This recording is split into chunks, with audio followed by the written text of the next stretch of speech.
Channel open. Welcome back to WeeklyTrek, a proud member of the Tricorder Transmissions podcast network and presented in partnership with TrekCore.com. I am your host, Alex Perry. What's today's date? The date.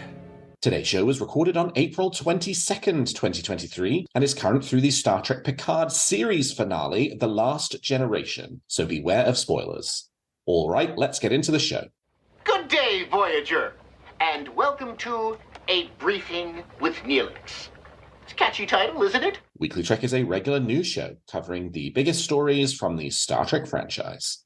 We are in a new golden age of Star Trek. There are 5 television shows in production, possibly more on the way, and enough merchandise to fill the Bajoran wormhole. So stick with me, and I'll help you sort the real facts from lots of the Dominion propaganda that you'll find online. But I can't do this alone, and my guest this week is returning guest Jamie McGregor. Jamie, welcome back to WeeklyTrek. Thanks, Alex. Wonderful to be on Talking Trek with you in this, of all weeks, a huge amount of stuff to talk about. Yeah. So much going on in Star Trek. You know, it's a roll of the dice when you get to be on WeeklyTrek. You know, is it a down week? Is it an up week? And I think we've got so much news that you'll be dining out on the news from the last couple of weeks for a few more weeks yet to come. Yes, it turns out the only week in the last 5 weeks that hasn't had major Star Trek news was the week of First Contact Day. Go figure. Yes. All right, Jamie, well, you know the drill. I want to know something that's got you excited about Star Trek at the moment. What's got you moving at Warp 10? Well, it's a given that we're going to be talking about the Picard finale later, so let's put that to one side. And, you know, to your point that you just made about the fact that we're all a bit bummed about First Contact Day, what has me moving at Warp 10 is all of the other franchise-related announcements before and after that. You know, it's not just the show announcements, but, you know, we've got the trailer, we've had the IMAX viewings, there's merchandise and the soundtrack, there's toys, the ships, and I kind of get the feeling that if just a fraction of all of that had actually been announced on First Contact Day instead of before and since, we would have all have been delighted. So in retrospect, I'm just happy that we don't appear to be seeing signs of the franchise's kind of decline, but rather the reverse. And even on the clothing front, following last week's WeeklyTrek, I duly dropped my $100 on the Picard fake leather jacket from Hero Within, which will in fact be my first piece of screen-based cosplay ever. Oh. I've got plenty of Trek t-shirts, but this will be the first kind of on-screen item. And of course, I can't, you know, it's going to be whatever this is, polyurethane, fake leather, but, Sure. You know, it's going to match the Las Vegas heat in the middle of summer later this year, just perfectly, I'm sure. So that it doesn't sound like a very wise decision, but we'll see how I go. So anyway, that's what's got me moving at Warp 10. Warp 10. Sometimes in those Rio Convention Hall rooms, it gets mighty cold. Oh yes, very drafty, and that leather jacket will help out, I'm sure. Yeah, they crank up that air conditioning all the way. 100%. No, I love that. Yeah, it's funny, right? Like, you know, I did a whole episode specifically sort of hitting Paramount for not really taking advantage of First Contact Day, but you know, in a mea culpa that I am more than happy to issue myself, right? Like, actually, April was a pretty big month for Star Trek news, right? You know, we got new seasons for Strange New Worlds, for Lower Decks. We got a trailer for Strange New Worlds Season 2. We got a new show announcement in Starfleet Academy. And we got a movie announcement in Section 31, which we'll talk about in a little bit. We got, you know, the biggest end to a Star Trek show since probably, I don't know, like, is this the biggest end since Deep Space Nine or Voyager, right? Like, so, yeah, April has been, and I mean, it sort of started, well, this was late March, but with the cancellation of Star Trek Discovery. But, you know, all in all, I think if you were totting up your ledger for April 2023, you'd have to say it was a pretty good month for the Star Trek franchise as a whole. First Contact Month, Alex, I think is what we're going to have to look forward to next year. First Contact Month might be where we have to go with it. Yes, apparently it's don't pay attention to the 5th of April, pay attention to literally every other day in the month of April for your Star Trek news. Exactly. All right, let me tell you something I'm feeling good about Star Trek this week, and I am going to do the Picard finale, and I'm going to pick out a specific piece of the Picard finale that I really liked, which I don't think we will get to talking about too much in the rest of the episode, and that's the little post-credit scene with Q as listeners know, I am a huge Q fan. I personally really enjoyed the season 2 Q arc. Yes, it would have been nice to have learned why he was dying, etc., but, he died. And I sort of understand the criticism that you can potentially throw at that post-credit scene around, well, we just went through a whole season where the whole point was the character was dying, and then in this post-credit scene, he's back again. But number one, the more I think about it, the more I am convinced that it's sort of for those of you who are Doctor Who fans, kind of a River Song situation where you're actually meeting an earlier version. In the post-credit scene, you are meeting an earlier version of Q than you met in season 2 of Picard.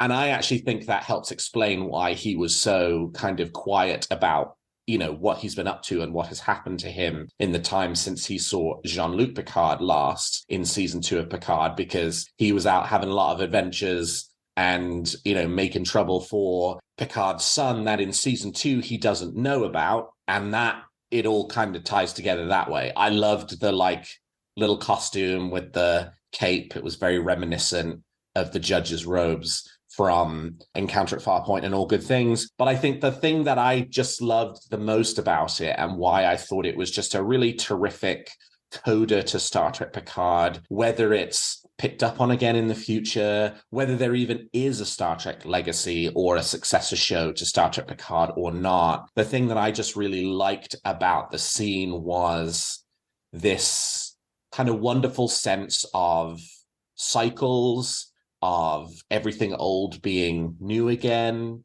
right? Like the whole of The Last Generation to me feels like because it is sort of that passing of the torch from the next generation to the generation after that, right? Like it's sort of a little bit, it is telling you that things end, but it's also telling you that they don't, because they continue on in other forms, right? You have the Enterprise G warping off into the future for its set of adventures with its LaForge and Crusher and Picard and Captain and, all of that. But at the same time, right, I think the kind of Q scene is, hey, right, for this, the Q scene to me says that the Enterprise G is about to have its encounter at Farpoint. And it's wonderful to then think about it as, okay, now this new crew is having their encounter at Farpoint, followed by all of the adventures that come after. I just thought that was a really inspired choice to have brought Q back, to kind of play a little bit with that idea of, hey, he's an omnipotent,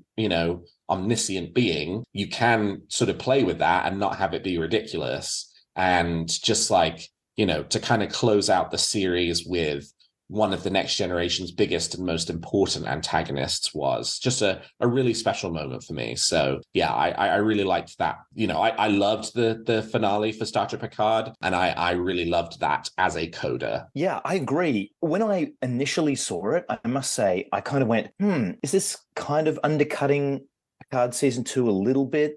And, there have been a couple of moments where I've had some, I wondered what the Terry Matalas was actually saying about Picard seasons 1 and 2 on a couple of occasions. Sure, and I think that, for better or worse, and maybe some of that wasn't actually intended. In addition to your way of thinking about it, I mean, I think that makes perfect sense, which is who's to say? I mean, let's not think linearly about these kind of things. And, Q as a sprite can have, he can be well and truly torturing Picard's progeny for the rest of time, descendants for the rest of time. And that still doesn't make a shadow of a difference to what happened in Picard season 2 based on the nature of what a Q is. So I agree with you. And I also changed my mind. We're going to talk about this interview later, but the admission from Terry Matalas that this was in the planning from in season 2. He said on the last day of season 2, he told John Delancey, look, I want to bring you back literally in the post-credit scene for the final season. And I guarantee it will be one of the coolest Q scenes, touching back to Encounter at Farpoint. He had that planned from the end of season 2. So I kind of look at that and go, you know what? You're spot on. This was a lovely coda to an amazing finale. All right. Well, with that, let's turn to the week's top stories. There's a war going on, and I'm a reporter.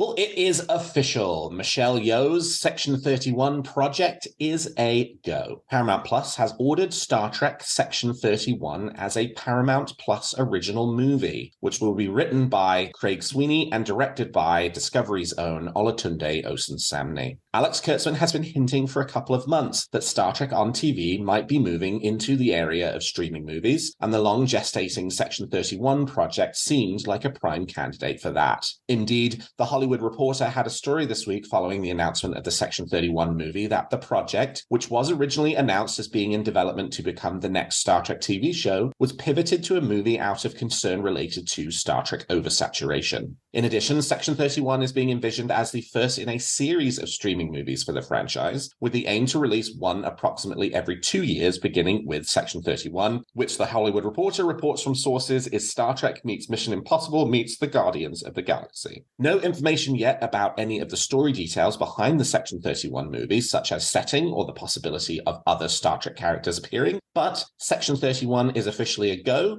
and production will begin later this year. Jamie, how are you feeling about the Section 31 movie announcement and the prospect that it might be the first of a number of original streaming Star Trek movies? Alex, I'm absolutely delighted at that. Tell me, if someone had pitched you Star Trek meets Mission Impossible meets Guardians of the Galaxy, I mean, that's the pitch line that gets you the meeting in Hollywood, right? Surely, yeah, right. That gets you in the door and gets you the production deal or whatever else it might be. I mean, I would take that for sure. And I think it was actually one of my my wishes for the franchise in a previous Weekly Trek that I said, look, I'd love to see a spy series or spy show, because I think that's a kind of genre that hasn't really been tapped too much in Star Trek, and I think that would be cool. So if I get to see that, I'll be delighted for it. And as someone who likes the short treks, I am delighted that we're now going to see different formats of Trek. Long treks. Yes, long treks. And we pretty much, I mean, we haven't been promised, but, we now know the intent is one every couple of years. How good? And I think it can't be discounted also the fact that Michelle Yeoh being in Star Trek at the height of her fame cannot be a bad thing for the franchise, and shows a little bit about Trek's cachet in modern culture. It wouldn't be too many people that have come off an Academy Award win and says, "Oh, what's your next project?" "Oh, I'm doing Star Trek." That's very Whoopi Goldberg and Michelle Yeoh, and I think that's about it. So it's fantastic that we're in that kind of place. Now, I also have some other thoughts about Section 31, as a concept per se, and the character of Georgiou. Where do you fit in that kind of debate in terms of how you think that character's been handled in Discovery? Yeah, I have mixed feelings about it, right? Like, I'm not automatically on the this is an amazing character that I am desperate to see more of train, but I'm also not automatically on the this is Space Hitler and I want absolutely nothing to do with her train either. I see both sides of the argument on that one around, and I think there are interesting questions around redemption and around one's history that a Section 31 movie, right, focused on that character could explore in really interesting detail. And I kind of hope they do, right? Like, I do like the idea of Star Trek meets Mission Impossible meets Guardians of the Galaxy, but maybe with just a soupçon of Munich thrown in there as well, right? Like that, that sort of idea that I think Alex, that sentence has never been uttered previously in human history, to be honest. Yes, most likely. But you sort of know what I mean, right? In terms of, look, if this is Space Hitler, and at the same time we're interested in exploring questions of like, can Space Hitler be redeemed? Then like grapple with that head on. And I can see why in a show like Discovery, you wouldn't necessarily do that in too much depth, because it's not Michelle Yeoh's show, right? It's Sonequa Martin Green's show that Michelle Yeoh is a supporting character in, who is supporting that story and yes, has a bit of an arc of her own, but ultimately is not the sort of central focus of it. Whereas now, hey, Section 31 is the title of the project, right? And I really I like this announcement. I like the fact that it's a movie. I'm really glad it's a movie instead of a TV show. TV show felt like way too much of a sort of overcommitment to the Section 31 concept, a concept that I think is pretty played out as it is already. But a movie, sure, sounds good to me, right? Like I'm in. And from the Star Trek franchise perspective, this is sort of Jim Morehouse's perspective, and I'm just kind of going to parrot it back. There's no way in which this is not good for Star Trek, right? Like, and you said this too, right? Michelle Yeoh, at the height of her, sort of fame and power, just coming off the back of a Oscar-winning performance, who has a connection and an affinity for the Star Trek franchise, is now going to do what's effectively a Star Trek movie. Wonderful, right? Like, that is going to bring attention to the Star Trek franchise that you wouldn't get if you didn't do that. And so it sort of points to there being all the reasons in the world to do it.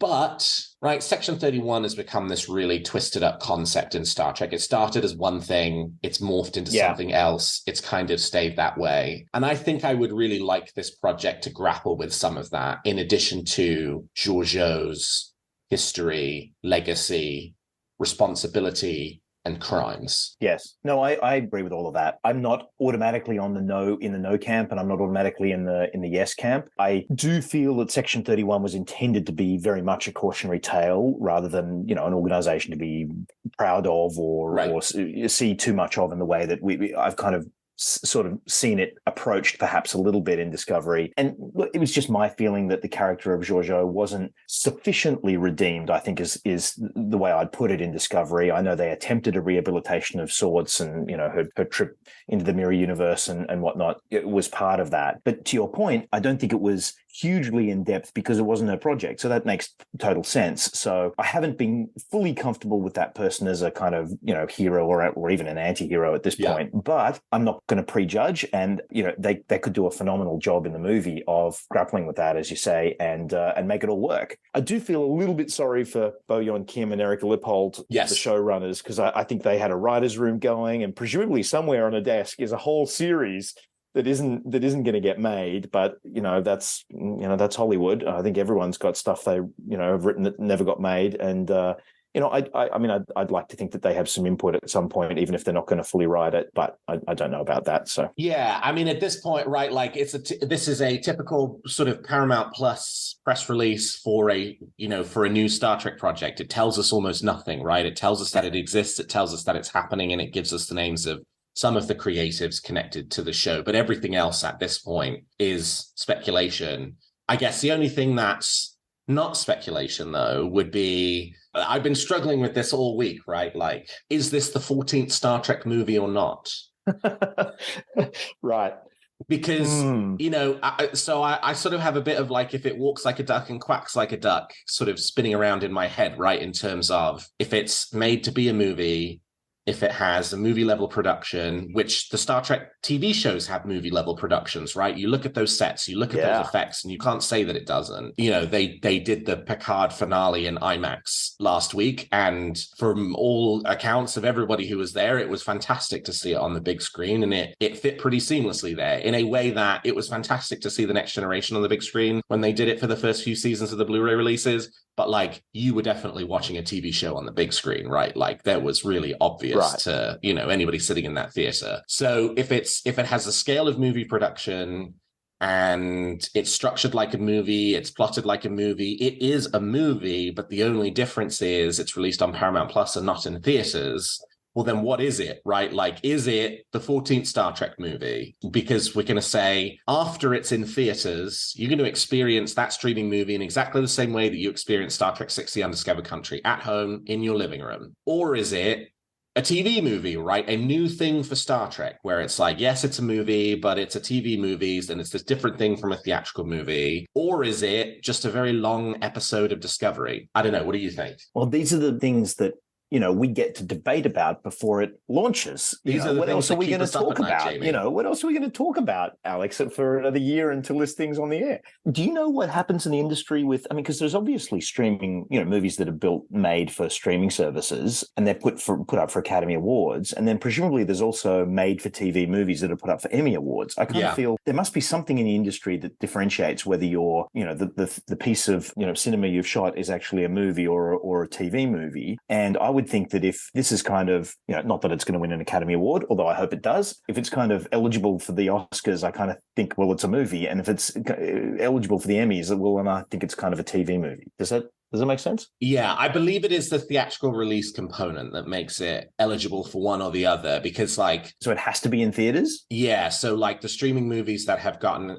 Academy Award nominations have been ones that they have done and you don't have to do a big theater release, right? It can be a limited, the Ryan Johnson Knives Out sequel, what was that called? Glass Onion. They have that in theaters for 10 days. Alex, what about 9 cities in IMAX? Does that count? So they just played with that for the Picard finale. I think you could very realistically see them release a Section 31 movie on Paramount Plus and do a very, even if it was in 10 cities on the big screen, right? A very limited theatrical release. But if somebody has the opportunity to go and see it in the theater, does that then upgrade it to being the 14th Star Trek movie? I'm kind of leaning towards yes, right? That just candidly for me, I'm well, if it walks like a duck and talks like a duck and flies like a duck, well, then I'm just going to call it a duck. And it's a Star Trek movie. Yes, it's on a streaming service and not in theater, but Star Trek Generations, Star Trek First Contact, Star Trek Insurrection, Star Trek Nemesis, Star Trek The Motion Picture. Where do you go see those if you want to go see them right now, today? Well, you got to go to HBO Max, right? HBO Max. Yeah, HBO Max right now. Sorry, that was a mistake. So, then how would Section 31 be different than the way that you mostly experience those movies today outside of the Fathom Events re-releases they do every couple of years? Yes. The other question I think that this begs is, what does this mean for Paramount and the actual, theatrical movie tentpole kind of aspect of this, and the difficulties that they've had getting that happening? If Paramount Plus is going to do a movie every 2 years for the next, say 5, 6 years, say we get 3 movies out of it, does that reduce the appetite that Paramount has to put an actual movie up? I wonder. Yeah, I wonder that too. I think it must, right?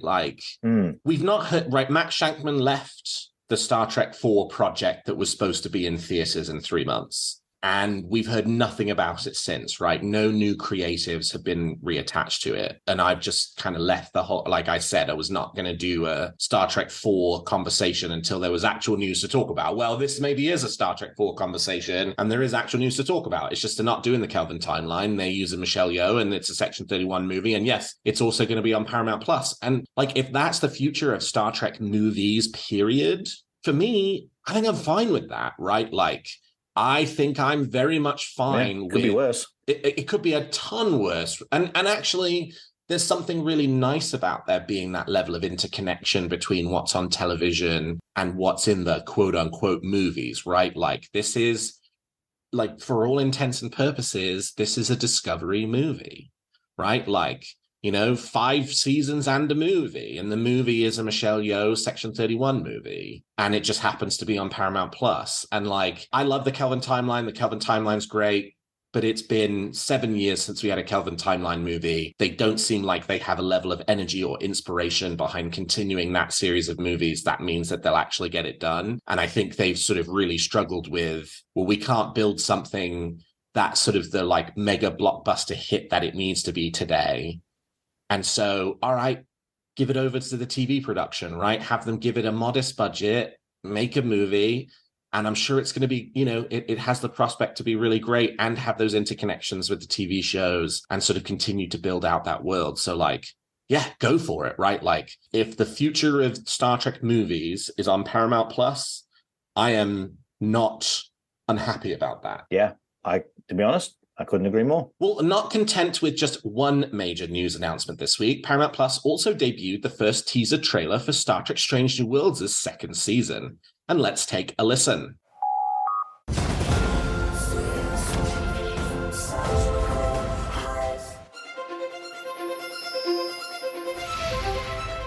In the mystery and vastness of space, we've come together.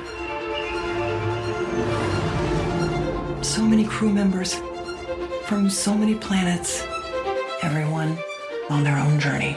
Ready for some fancy flying, Erica? Oh, you know I've got this. I'm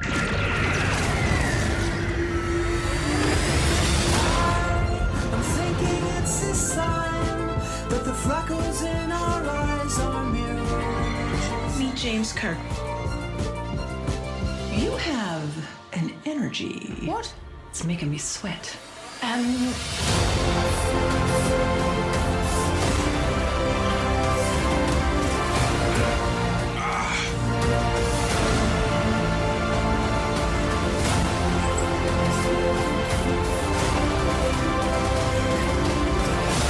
used to think of myself as always alone. Not on this ship. Through great wonders And great danger. the next great age of exploration. It starts with us. You gonna say your thing? Everyone in the chair has their thing. I would like the ship to go. Now.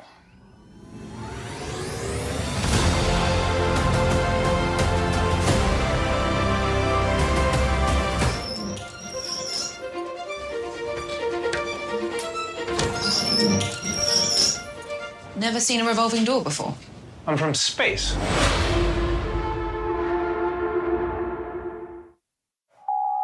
Featuring shots of Klingons with much more traditional makeup, Carol Kane's new chief engineer, the addition of Kirk as a recurring character to the series, and fun hints at what might be in future episodes, more Gorn, some time travel maybe, and plenty of quips. The trailer certainly whets my appetite for the new season. And given Paramount Plus has played this trailer at the start of every stream of this week's season finale of Star Trek Picard that is generating a lot of buzz, you can see why they decided to release it this week. Seriously, I think I've watched it like 3 times on Paramount Plus, and every time they've served me the Strange New Worlds teaser, which is great because it's a great teaser. And like, there are a lot of eyeballs on Star Trek Picard this week. What a perfect opportunity to get people excited about Strange New Worlds as well. The only thing we know is upcoming that the teaser played coy about is the much anticipated appearance of Tawny Newsome and Jack Quaid as their Lower Decks characters in an upcoming episode of the second season of Strange New Worlds. Hopefully we'll see a little more of a tease of that episode in the full trailer, because I know it's certainly what I am anticipating most from this upcoming season. Jamie, what was your reaction to the teaser for Star Trek Strange New Worlds Season 2? I am so pumped and ready for Strange New Worlds. You know, just by coincidence, just before I got on this call, I was watching Balance of Terror followed by Quality of Mercy back to back, which is the first time I've had a chance to do that since it aired with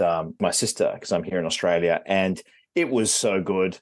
It was just great. And, you know, I've absolutely loved this season of Picard, but I am ready again for more episodic Trek. Give me 10 adventures, 10 stories, give me 10 different tones. I want my morality plays. I want my action show. I want my comedy. Just give me, 10 strange new worlds. I am ready for it. And the trailer does exactly what it says in the name. It teases you as to exactly what's going to come in that particular season. What was your reaction to, come on, we're not going to be on Weekly Trek without talking Klingon heads, surely. Absolutely. What was your reaction to that? Oh, I loved it. I mean, yeah. First of all, I loved that they're doing Klingons again, right? Like, outside of Worf, Star Trek has been shy of Klingons since the, pretty negative reaction to the Discovery versions of the Klingons in season 1 and 2, right after. So it's been 4 years since we've really had any Klingons outside of Worf in Picard season 3, because that was 2019 was when Discovery warped its way into the future, and that was goodbye Klingons at that point. So it's wonderful that the Klingons are coming back. I mean, they're such an important part of that era of history within Star Trek. And I just love everything about the makeup design that they've created for these Klingons. It is respectful and honors the previous makeup designs. It's a little bit of like a amalgamation of like motion picture and TNG era and some of that kind of movie era Klingons, but not like in a way where you would stand that Klingon character who's in the trailer next to any of the, you know, previous Klingons from 2005 or before and go, this looks wrong, or this looks different, or this looks like a real departure, in the same way that you put a Discovery Klingon next to those same characters. So yeah, I thought the costume was great. You know, I've seen a lot of people saying like, oh, well, it should be the, you know, flat-headed Klingons, and that's just never going to happen, right? Like, yeah, maybe in the background one time they'll throw a, you know, a smooth-headed Klingon in just to like wink at the fans, but it's too weird from an audience perspective, particularly the kind of audience that you want to reach, which is not people who care about whether the Klingons have flat foreheads or not, to have like the Klingons mostly be flat foreheads. And it's also, you know, not a breach or violation of canon for Klingons to have cranial ridges during this time period. Enterprise established that it was only a portion of the population of the Klingon Empire who were affected by the augment virus and lost their cranial ridges that there were. And so from that point forward, you have Klingons who don't have cranial ridges and you have Klingons who do. And like, we just so happen in TOS to be seeing the ones that don't. And now in Strange New Worlds to be seeing the ones that do. That's perfectly like fine with me, totally aligns with what we know about the franchise. But the moment I saw that was a real like fist pump moment for me, because, you know, I think it is responsive and reflective of the franchise, listening to the reaction of the fans. And they took a huge swing with the Discovery Klingons. And you know what? It just didn't connect. And so good on them for like then saying, all right, this didn't connect. Let's go back to doing something else, because the audience will respond better to that. And like, good. This is good. This is responding to fan feedback in a constructive way, right? Like there are lots of things that some fans have been saying need to happen in these shows, which the producers should absolutely never listen to. This was one of those ones where it was like, actually, right, like sorting through criticism, like good criticism or bad criticism. Maybe the Klingon criticism falls in the good criticism category and you should pay attention to it. And it's very nice that they did. So speaking of canon and potential canon violations, let's talk a bit of Kirk. So yes. It looks like it's going to be a time travel story. I know you mentioned that there was an indication that he was recurring. I'd kind of seen that, but I'm not sure where I know that from, because I think the previous conversation was about, you know, we knew that he was going to be in this particular episode because, you know, people had seen him shooting, and I just wasn't sure whether or not it's just going to be this episode or he's going to recur. And are we just going to ignore the fact, you know, that later on that Kirk says he's kind of never met him, or chalk that down to just a memory thing, or we don't really care? I don't think I do really care, but I'm interested to see where they go with this character and how they kind of mesh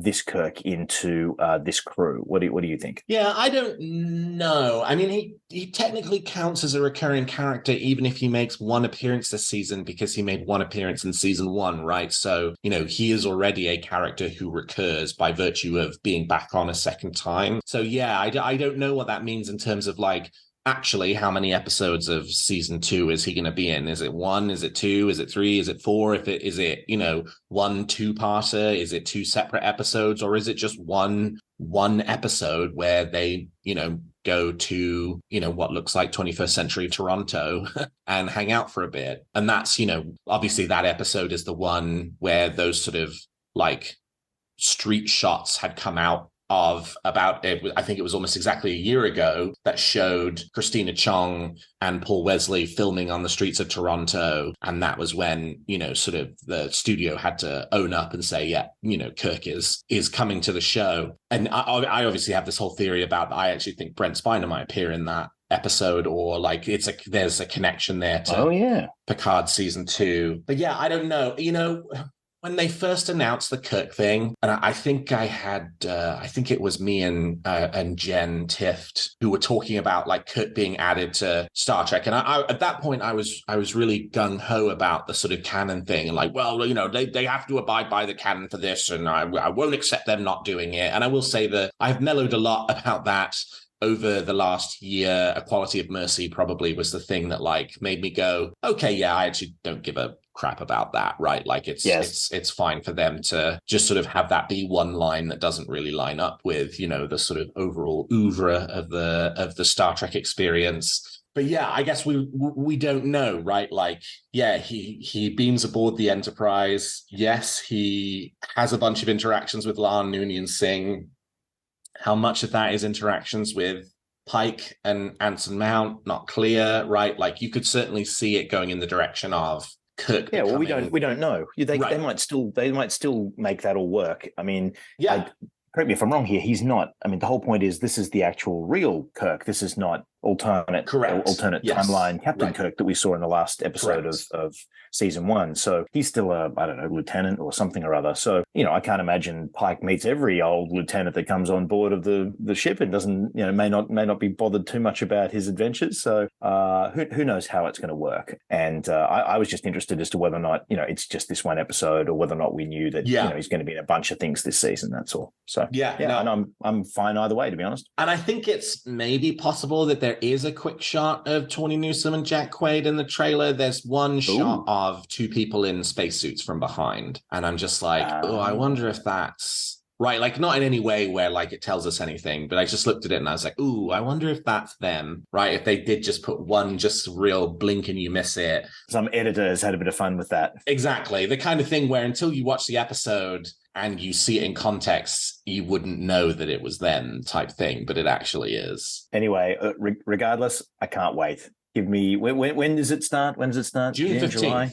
June 15th can't come fast enough. No, it certainly can't. And I'll tell you one other thing. The people who do the trailers for these shows, they do a phenomenal job. I mean, like, what a great trailer with the music and the vibes and, the sort of what they decide to show you and what they don't show you. It has it is instantly, I was already excited for season 2 of Strange New Worlds, but it is instantly just sort of like turbocharged my excitement for season 2 of Strange New Worlds and encouraged my transition from being in a Star Trek Picard frame of mind to an upcoming Strange New Worlds state of mind. And I can't wait. The other thing to mention is just the standard of the CGI is just phenomenal in Strange New Worlds. And I know I've seen other people comment on this, but I just noticed it again, watching one of their episodes today. And, the CG is great in, all of modern Trek, but I don't know, but whoever does the Strange New World stuff, it's just beautiful. It's just beautiful. So anyway, we get 10 more episodes coming up soon. Well, and with all this talk of Section 31 and Strange New Worlds, let's not forget that this week also marked the explosive series finale of Star Trek Picard, which has been greeted extremely positively by fans alongside the entire 3rd season of the show. Terry Matalas, showrunner for Picard, spoke to Variety about the series finale and some of the choices that were made to close out the story of the cast of Star Trek The Next Generation. In the interview, Matalas stressed how important it was to him that the series go out on a high note and not the bittersweet note that many of the Next Generation movies had gone out on. In the most fanboy sense, I wanted to place the action figure set neatly and safely back on the shelf, Matalas said. If it's the last we see of them, we see them in a wonderful, grand moment together around the poker table, not mourning the loss of Data, the Enterprise D not crashed but in a museum, knowing that there is a bright future for Star Trek and for their families. For me, that felt important as a fan to feel like that's where we left The Next Generation. Matalas also talked about what didn't make it into the finale, either because of time or money. There were things we just simply didn't have the time and money to shoot, he said. In the very first iterations of the script, we had discovered that Ro Laren had in fact survived and had been beamed off of her shuttle and was still being used by the changelings for information. It was already too ambitious of a schedule, so we weren't able to pull that off.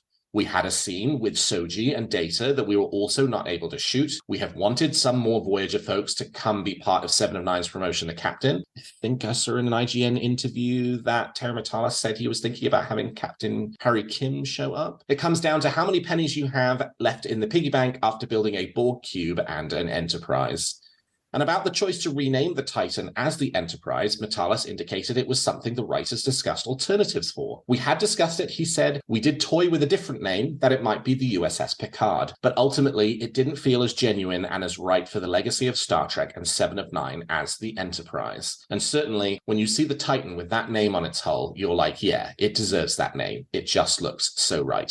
And what about the post-credits scene that features the return of Q? Matalas said he talked to Delancey about it before the conclusion of the 2nd season. On his last day of season 2, I said, look, I want to bring you back literally in the post-credit sequence for the final season. I'll have no time and I'll have no money, but I guarantee it will be one of the coolest Q scenes and it will be touching back to Encounter at Farpoint. And he was like, I'm in. And as for Star Trek Legacy, the potential sequel spin-off series to Star Trek Picard, Matalas goes out of his way to reaffirm there are currently no existing plans, but never say never. Alex and I talk all the time, he said, of Star Trek franchise showrunner Alex Kurtzman. If it's something that's going to be done, we want to make sure we don't rush into it. We want to make sure we do it right. That's where we're at with it, I say coyly. At this moment, there's nothing developed on it, but we talk all the time. Jamie, what was your reaction to the series finale of Star Trek Picard?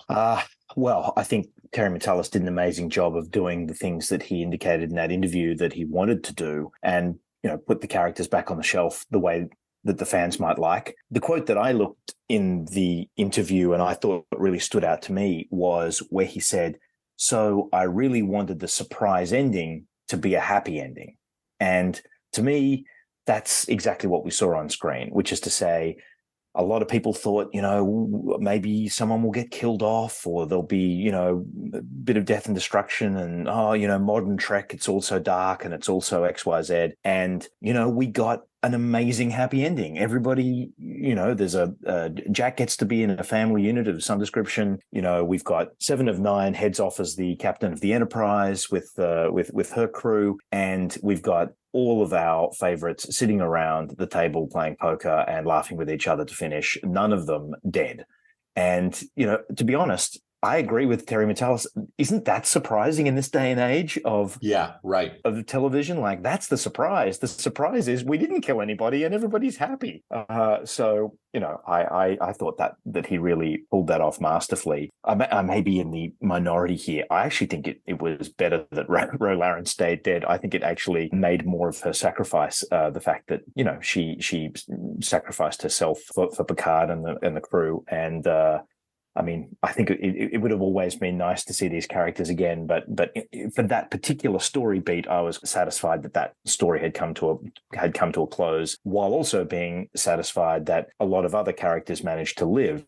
I kind of felt that Ro Laren and Captain Shaw, Todd Stashwick, I'm not sure, Liam Shaw, right? Yep. I think they had to eat it basically so that everyone else could stay alive. Unfortunately, because I would love to see Captain Shaw again in something. But of course, with Star Trek, you're never truly dead, are you? So well done, Terry Matalas, and I had a great time watching it, and I'm sure you did as well. Oh, I absolutely adore the series finale of Star Trek Picard. They stuck the landing so hard for me in all the ways that I wanted. And it's funny, I sort of hinted in last week's episode, I was kind of lukewarm about the 9th episode of the season. I didn't like the massive heel turn from the Changelings to the Borg all of a sudden. And that's probably something that I still, the Changelings were really just sort of dropped in the last 2 episodes. And I love all of where it ended up. I love the fact that it was the Borg. I love the fact that it was sort of the final Borg story, that Picard and his son defeat the Borg Queen for what looks like it should be the very final time, that as a result of this, the Borg Collective is done, finished, kaput, right? This is the end of that story in a really definitive way. Yeah, but I got to the end of 309, and I'll now say this publicly. I said to a bunch of people, after the end of that episode, I was like, God, I feel like I just ate a giant meal of McDonald's, right? I had a really good time eating it, but I think it's giving me a stomachache. And in 310, all of that washed away. Right? They just stuck the landing so hard for me. There were so many wonderful moments. The fact that every character, every one of the Next Generation characters had a really great moment. I thought the way they sort of deftly set up, whether there is a Star Trek legacy or not, right? Deftly set up what the sort of that changeover and that transition from the Star Trek The Next Generation to the sort of next generation of the Next Generation was really, really well handled. All the Enterprise D stuff, all the Borg stuff, it just they had sort of teased that this was going to be something of a conclusion and a finale to the Berman era of Star Trek, and that's honestly exactly what it is. It could have had a little bit more Deep Space Nine, it could have had a little bit more Enterprise, but in terms of some of those big stories throughout 20 years worth of Star Trek history that kept coming up and kept recurring, but still were not kind of totally resolved. This was a nice big resolution to that. And I think honestly, like I mean, this is probably why I'm not a Hollywood showrunner, but if I were a Hollywood showrunner, I probably would have made the same choices that Terry Matalas did. I don't want to kill anybody else either. Like it was really nice that this episode just goes out on such a high note for these characters and feels really good. And yeah, like I don't want everything to be like that, but it's nice to have that in this case. Yes, completely agree with you. And I think your point that it doesn't actually matter if we don't get a Star Trek Legacy. I mean, that would be wonderful in a sense. But for what Star Trek Picard was, I'm also thinking about the Star Trek Picard across seasons 1, 2, and 3. And I think for what it was, to finish in the way that it did and set up kind of the indication of what the next generation, as you said, the next generation, setting that up says something about Starfleet and says something about the adventures generally, whether or not we actually see them or not. It's more the principle, and having the show finish in that fashion, I think, was a really intelligent choice from Terry. And you can tell from all the interviews, and in particular from this interview that we're looking at in this story, that he had this planned from, He had I think he had the last episode planned in his mind before episodes 1 to 9, and if anything, that's probably a little bit where some of the, I think it's super nitpicking a great season of the show, but I think there was a little bit of unevenness in some places as the season went on. And that's always going to happen when you kind of when you work your way backwards and you work your way forward simultaneously. And, no season of television is perfect in that way, but, this one was, pretty close. So well done. And if you had put to me, this is how things are going to finish in the finale 10 weeks ago, I would have said, I'll take it. Yeah, right. And that's what we got. And so Terry Matalas, thank you very much. Yeah, I mean, I think for me, looking at all of the now 1, 2, 3, 4, 5 serialized seasons of Star Trek that we've got. No, sorry, 5, 6, 7 serialized seasons of Star Trek that we've gotten, right? 4 Discovery, 3 Picard. This is, in my opinion, the most successful. That's not to say it's perfect, right? Like, it's really hard to do a perfect season of streaming television that's a serialized show that, is like 10 chapters of a story. But for Star Trek, for me, this is the most successful. And I think this is the one that I have the deepest hunger to rewatch, to go back, to revisit, to watch again. I've watched The Last Generation 4 or 5 times now already, and I'm probably going to watch it again today because I just feel like I really want to. And Alex, I'm not going to judge you for that. I think that's that's great. Yeah, I think what I think you're getting at is, and this is not necessarily a criticism, but there would be some episodes of Picard seasons 1 and 2 and the 4 seasons of Discovery that you wouldn't, you don't get up in the morning and say, oh, I'm going to watch episode 6 of one of those series. It's just not something that you would do in quite the same way. Whereas I think there may be some episodes of this season where you do that.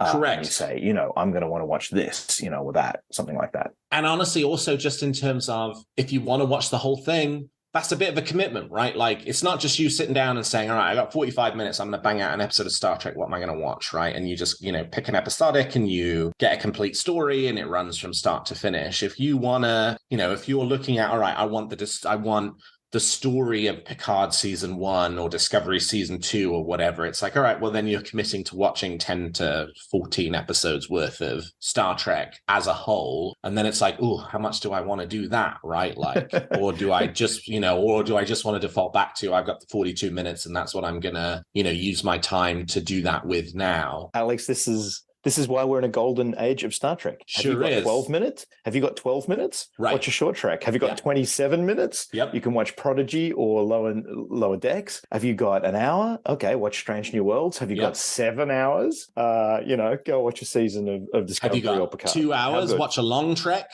I'm determined to make the long trek thing happen. Coming 2024.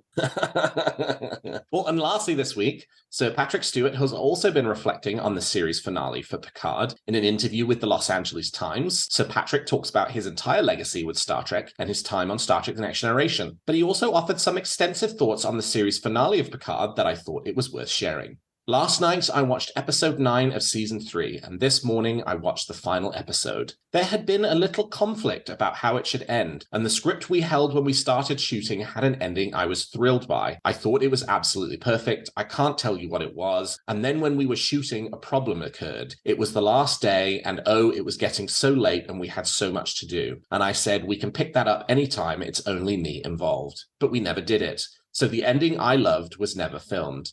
Instead, it was one I wasn't happy about until this morning when I saw the completed episode. The impact that the final episode had on me was unexpected and almost overwhelming. When it finally finished, I had to call out for my wife and go give her a hug because I felt so deeply connected with what I had watched. The way the series ends is wonderful, and I so badly thought it was totally wrong when we shot it. But the director and the producers, in particular Terry Matalas, who directed it, his instinct was absolutely right, and my instinct was only protective, whereas he was going deeper into what made me feel this morning, the whole effect it had on my life and career, this show. And I promise you, if you'd come to see me at 8:30 this morning, you would have found me in my wife's arms, wiping away the tears. Jamie, what did you think about Sir Patrick's performance as Picard in The Last Generation? Oh, I'm just getting over those words from Sir Patrick. I mean, it's so nice that he feels this way. And I mean, as I was just saying, thinking about Picard seasons 1, 2, and 3 as a whole thing,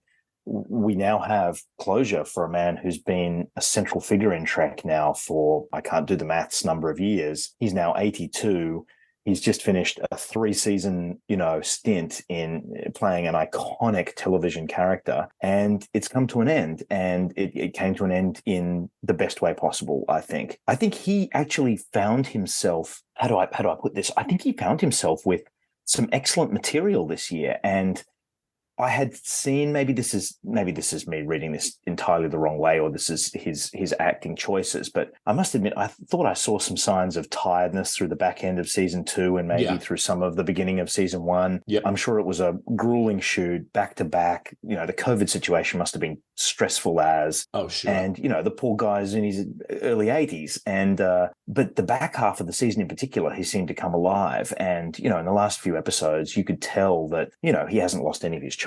And I thought this was a fantastic finale for him as much as it was for the whole of The Next Generation. I did wonder about his feeling that the last scene was not right. I mean, is he talking about the poker scene? Because I've been thinking about what way that Picard, given that they had all of the cast back, could possibly end the season that would top All Good Things, and in the sense that, wouldn't be a disappointment. And of course, the answer is to simply pay homage to that scene and have a kind of like a partner bookend to that particular scene and pay respects to that scene from All Good Things and say, look, there was no better way to finish these people's story than with them all playing poker together. And I think that decision was brilliant and gave everyone the feels. And if you're a Star Trek fan and you watch that and you didn't get the feels, there's something wrong with you. That was just sensational. And I read in the other article that Terry Matalas said he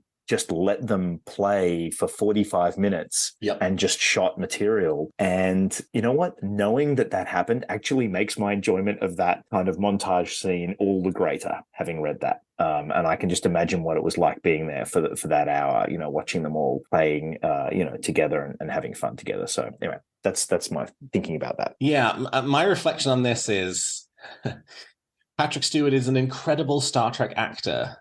He's maybe not a very good Star Trek creative, right? Yes. I know where you're going with this. Every now and again, you see an interview with him and you go, really, Sir Patrick? Yeah, that's what you wanted to do? Okay, I don't know. I mean, so, yeah, listen, Star Trek Picard is not a perfect show, right? It ended incredibly well. It had an extremely powerful third season. I think part of the reason for that is because Sir Patrick probably did have a bit less creative input into the third season than he did in 1 and 2. Why? Because he was in the middle of shooting season 2 while season 3 was being put together. I think listening to some of the things that he said he has wanted from this show, a lot of those things I've looked at and then gone, well, a lot of this stuff is the thing that I don't like the most about this show, right? Like, it is good for me in spite of these things, not because of these things. Yes. And so I do, like, I would be really interested, right? Like, everybody says, it's not going to be Mark Altman who writes it because he's not a fan of the current sort of iteration of the Star Trek franchise, but like the 50-year mission books that really go behind the scenes of the first 50 years of Star Trek history. Like, I want volume 3 of that, which really goes into the behind the scenes of Discovery and Picard, et cetera, because I would love to know, I would love to have been a fly on the wall for some of those conversations with Sir Patrick around what he wanted for the shows, and then like, how much the producers kind of had to calibrate with that, because obviously, right, you need him because you need him to be in the show. But all of that aside, and I do think it's kind of weird that Sir Patrick even says in an interview, oh, well, I thought this was a terrible idea until I saw it, and I wanted something else completely different, because all that says to me is you, sir, were completely wrong. His performance in this last episode was terrific. I mean, it started in 309 and it carried over into 310. I think Stewart sort of refound the character, the Picard of Fox and The Last Generation was the closest to the Picard from The Next Generation and The Next Generation movies that we've had in this show. And it was so wonderful to go back there, whether that's because he was on the Enterprise D bridge or because the whole crew was around him, or even just the way the character was being written with some more of I've got a thought on that. There was a trend throughout the Picard, series one, season 1, 2, and some at the beginning of 3, of there being just way too many scenes of people tearing strips off the poor guy, for whatever reason. And I think it's kind of, we can have a long discussion about this another time, but I don't know whether or not it diminished the character, but I think it made it a little harder for Picard to play the beats, for Patrick Stewart to play the beats that we were used to in the character. Yeah. And I think that was a mix of him finding some opportunities to play things with the character that he hadn't had an opportunity to play before. Yep. But at the end of the day, I think that character just works better doing the kinds of things that he was doing in the back half of season 3. And that character then has better interactions with the other people in the show when he is more like that and less like, a poor 80-year-old that people keep yelling at. Right. Anyway, that's my kind of take on that. I don't know whether you agree or not.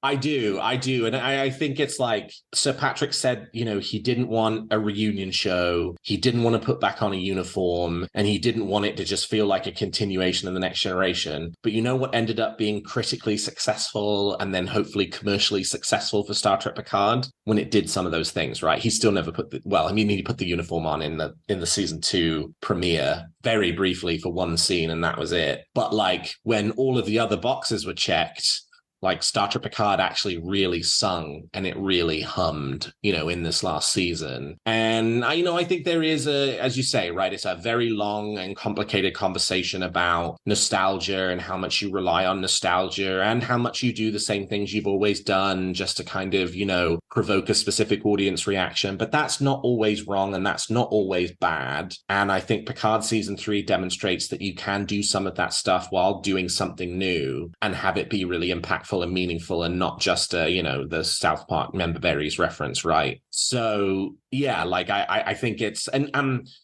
this I think probably transitions us a bit into the next part of the episode. It's like, because this is sort of what my wish/theory is related to. It's like, all right, Star Trek Picard is done now. And now we just sort of get to reflect on what it was and what it is to us now moving forward as a finished product. Yep. No, that makes complete sense to me. All right. Well, we've talked about the facts, and now let's speculate on what's going to happen in the future of Star Trek. You make some very good points, Captain. But it's still all speculation and theory. Well, each week, my guests and I give you a wish or theory we're nurturing about any of the shows or the future of the franchise. So, Jamie, let's hear your theory or wish for this week. Okay. Without stretching the friendship too much, can I do one of each if I keep them short? You certainly can. So here's my wish. Please, whatever warehouse the D bridge is in now, can you pack it up and dump it into Ticonderoga in New York in the middle of wherever that is? It's in the middle of New York somewhere. Yep. And I know that I know a couple of people have said that there are various different competing people wanting to get access to that, but there's no need to wait. If there's someone there at Paramount, there's no need to wait. Just get it set up Just and rent let a us in. U-Haul. Just rent a U-Haul, get it over there, get moving. You don't need to wait for a few months or next year or another time. You could probably do it in a week and a half, and we'd be just fine with that. And I can't wait for that to be available for the public at some time and place. So that's my quick wish. I don't know if you share that wish. I assume you do. You're a regular I do. to Ticonderoga. Let fans enjoy it, right? So here's my wish for the Enterprise D bridge. Don't leave it in storage, right? Like, yes, in my order of how to use it, number one on the list would be find a way to use it again in a Star Trek production, right? Like, whether that's a TV show or a movie, you have this set, you spend all this time and money building this set, let's see it again on screen. We loved seeing it at the end of Star Trek Picard. I would love to see more of it, so let's use it. But if there's not like a production vision for it, then let fans enjoy it, right? Like, find a place. Ticonderoga and the original series Star Trek sets, or which, they're in the process of expanding to include the Next Generation. They have a building for it, or whether it's somewhere else. It is wonderful that it has been preserved. It should be not just sitting in a warehouse, until the end of time. It's something that we should have a vision for about how fans can enjoy it, whether it's on screen or whether it's in a tactile sense. But yeah, I completely agree with you. 100%. And my theory is a little bit about Starfleet Academy. Yes, sir. So I'm wondering whether, and initially I shared the same thought that I know you had around the time frame, that if we were going to have a Starfleet Academy, which time frame should it be set in? Yep. And the time frame was to, a preferred time frame that I had would be such to allow for, Legacy TNG, DS9 and Voyager characters to kind of appear and have, pop in for an episode as a, emeritus head of, botany or whatever it is, if you wanted to get, Keiko on the show or whatever it might be. Yep. And, I thought that was great. But the more I've thought about this, and my disappointment that we did not get a DS9 cameo in Picard aside, my thinking has now changed that if we do set this in the Discovery time period, then there's an opportunity for a lot of the Discovery characters to perform that same role, and it can kind of begin the process of allowing Discovery to become kind of a legacy series itself and have connections with other shows and allow for those characters to be seen again in a context that is not necessarily Discovery's context. And I think that would be nice because, while I've kind of had a few issues with Discovery's, writing over the years, I like all of the characters and the actors who portray them in particular. And I would love for them to continue to be part of the franchise. And rather than just kind of, with Discovery's end, just saying, okay, well, that's it for that time frame whatsoever. I kind of think this might be a nice way for those characters and those actors to continue to be part of the franchise. So anyway, that's my theory is that I hope that this comes to pass, and I think it probably will. So that's my thinking. What do you think? I totally agree, right? The story of Star Trek Discovery is ending at the conclusion of season 5, but that doesn't mean that the story of the characters themselves have to end, right? Starfleet Academy can essentially be set up as like a successor show to Star Trek Discovery to continue on sort of being in that world with those characters and interacting with them. Yes, in a slightly different way, but like in a way that continues to build on Discovery. It's not going to be season 6, 7, and 8 of Star Trek Discovery. It's going to be 1, 2, and 3 of Starfleet Academy, but there can be that level of coherent connections between them that you feel like you are having one experience rather than separate experiences. So yeah, I love that. I totally agree with that.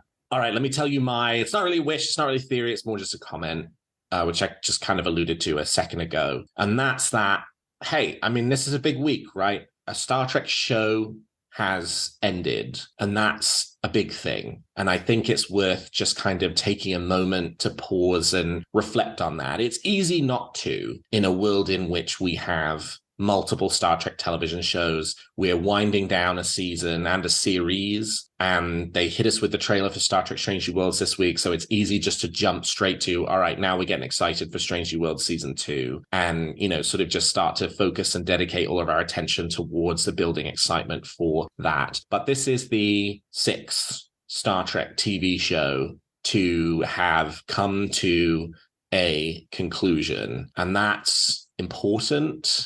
and it's a big thing for the franchise. And it was Jim Morehouse who kind of, said this to me, and I've just kind of been reflecting on it for the last week. It's like, now we get to enjoy the finished product, right? It is what it is, for better or for worse in some cases, right? Like, but one of the sort of temporal, like, moment in time things about TV while it's in production is you are always looking at what just happened in the show and thinking about what you want to happen in the future of the show. And so your feelings about it are constantly in flux and constantly in motion because there's that element of unknown connected to it. What will the next season be? What will the next episode be? How will I feel about that? How will that change my interpretation of how much I like what I have just seen, right? Like, listen back over the 187 weekly treks that I've done, or however many of these, I myself have actually done. And it's like, a lot of times it's like, well, I like this, but I won't like this if they do that, or I didn't like this, but if they do this, I think I'd like it more, right? Like, you kind of,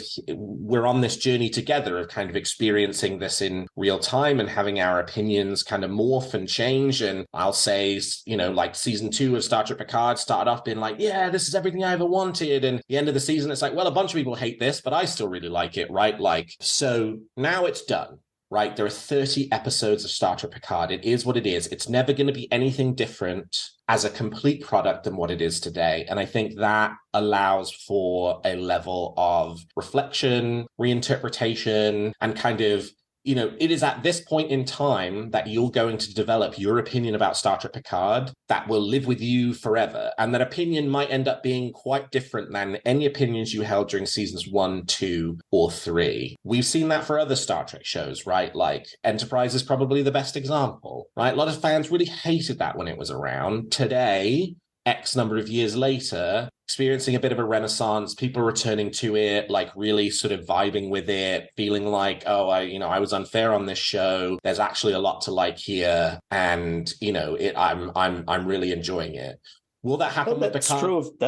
That's true of DS9 Voyager too, right? Absolutely, it absolutely is, right? Voyager, this whole there's never any conflict, and the ship's always pristine, and all of that stuff, and Deep Space Nine with it's too dark and they don't go anywhere. All of these shows, and even Next Generation, right? Massively critically successful, but still has gone through, not a transformation, but reevaluation. Maybe? Yeah, everything has gone through a reevaluation. Yeah. And now that these modern Star Trek shows are starting to end, Picard being the first this year, Discovery being the next one next year, they will themselves go through a reevaluation. And I think it's worth hey, if you're a huge Star Trek fan like I am, just taking some time to sit and think and reflect on that and just be with that knowledge and rewatch the show and revisit it and look at it as a complete product and form your own conclusions. I'm not telling you to form a conclusion that says you like it more than you did when it was on, or you like it less than you did when it was on. It's just this is it now, right? It's a thing, and this is how it's going to be forever. And so just spend some time thinking about what's your opinion of this show, right? What's your experience of it? Rewatch it, revisit it, and open yourself up to the possibility that your feelings might change. They might get better, they might get worse, but you're going to have a new relationship with this show today than you did on Wednesday of last week. And that's cool. It's fun. It's bittersweet. It's sad when a Star Trek show ends. It always is, right? I've had to change the opening and the closing for this show now because nobody can give me any wishes or theories about Picard anymore because the show is over. So yeah, it's been a huge week for Star Trek. It's been a really important week for the franchise as a whole, and we will just have to see where the future goes from here. I think that's well put. That's a lovely sentiment given the show coming to a close, and I will be inspired by your exhortation to next time I get a chance to not necessarily to intentionally reevaluate, but I think in rewatching these shows, we will find new things to appreciate, new things to spot that we didn't see before. And I've already sensed that some of these episodes are actually, in my experience, better in the rewatch than they were in the initial watch for the exact reason that you stay, which is that you have a different relationship when you're kind of anxiously worrying about what it will be. When you actually know what it is and rewatch it without having to worry about it, you can't help but have a different reaction. So I look forward to many years ahead of rewatching Star Trek Picard. You have a theory or a wish for Discovery, Section 31, Starfleet Academy, Strange New Worlds, Lower Decks, or Prodigy that you'd like to share? Tweet them to me at WeeklyTrek or email them to me me at WeeklyTrek at thetricordertransmissions.com, and I might feature your theory in a future episode. Well, that's all the time we've got for this episode of Weekly Trek. Thank you so much to my guest, Jamie McGregor, for joining me today. Jamie, how can people contact you if they want to continue the conversation? I am less and less on Twitter, but I'm still there. JMac_ref, JMAC_REF. If anyone wants to continue the conversation, I'd love to chat to you about Trek. And thank you very much, Alex, for inviting me on the show in such a big week. I've really enjoyed the conversation and can't wait for all of the Trek that we've got ahead of us. Oh, it was my absolute pleasure. And you can find this show on Twitter at WeeklyTrek and me at Alexander T. Perry. And if you enjoy the show, please consider leaving us a 5-star review on your podcast player of choice. And please check out some of the other great shows on the Tricorder Transmissions. And if you like our shows, please also consider becoming a Patreon of Tricorder, which you can find at patreon.com/the Tricorder Transmissions. And lastly, if you're looking for Star Trek news on the internet, I hope you will turn to trekcore.com. Well, thank you, Jamie. Thank you to all of my listeners. And until next week, live long and prosper.